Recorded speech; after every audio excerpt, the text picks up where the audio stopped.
wasn't happy with it. And we're in the midst of talking peace, and missiles were fired. And I was not happy with it. That's what I meant, and that's, what it said. I assume that's what you mean. Sorry. Yeah.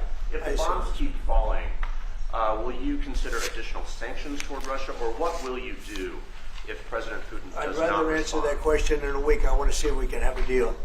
No reason to answer it now, but I won't be happy. Let me put it that way. Things will happen. Mr. President, why are you not putting more pressure on Russia? I know a lot of Europeans. Putting a lot of pressure. You don't know what pressure I'm putting on Russia. They're dealing. You have no idea what pressure I'm putting on Russia. We're putting a lot of pressure. Can you maybe tell us that? We're putting a lot of pressure on Russia, and Russia knows that, and some people that are close to it know, or he wouldn't be talking right now.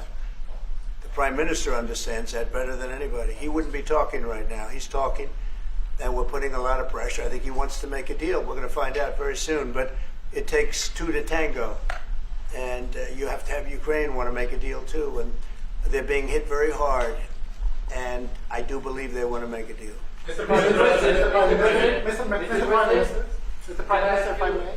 You've said that the Ukraine have to give some territory to win peace, among them Crimea.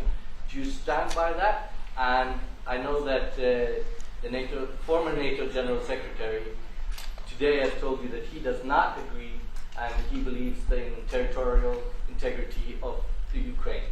How will you deal with that with your allies? And do you stand by that Ukraine have to give? Former Secretary General happens to be right here, so they can't put words in his mouth. He's been a great general, frankly. It was because that's what you are. Really, you're a general.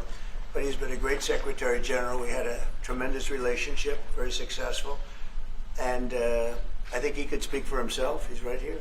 But do you still agree that Ukraine have to give some territory away to win peace? Well, it depends what territory. They've been fighting. They've lost a lot of territory. We'll do the best we can. Working with Ukraine, we'll do the best we can. But they lost a lot of territory. When you say Crimea, that was handed over during a president named Barack Hussein Obama. That had nothing to do with me, Crimea. That was 11 years ago with Obama. And they made a decision. There wasn't a bullet fired. There was no fighting. There was no anything. They just handed it over. Now they say, well, can you get it back? I think that's going to be a very difficult thing to do. That was given by Barack Obama when he was president, not by Donald Trump. Thank you, Mr. President. You had a long meeting, Mr. President. proposal that you put on the table was a 30-day ceasefire proposal. Your national security team presented it to both Ukraine and Russia. 2 months ago, Ukraine agreed to that ceasefire proposal. Immediately, Russia has not. And my question is Russia the obstacle to peace based upon that, just getting to that 30-day ceasefire? I don't think so. I think that they both want peace right now. They're ready to do something.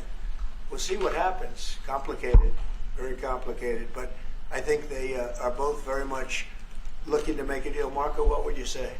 Well, first of all, what was put before our partners was options to discuss about things that it would take to end a war. This war is endable. Both sides just have to agree to it. We've shown them a pathway forward. We've discussed those ideas. It was a good meeting yesterday. There'll be good meetings over the weekend. We've shown them the finish line. We need both of them to say yes. But what happened last night with those missile strikes should remind everybody of why this war needs to end. It's horrible those missiles landed. What's even worse is there are today people that were alive yesterday that are not alive today because this war continues, and the president wants to stop it.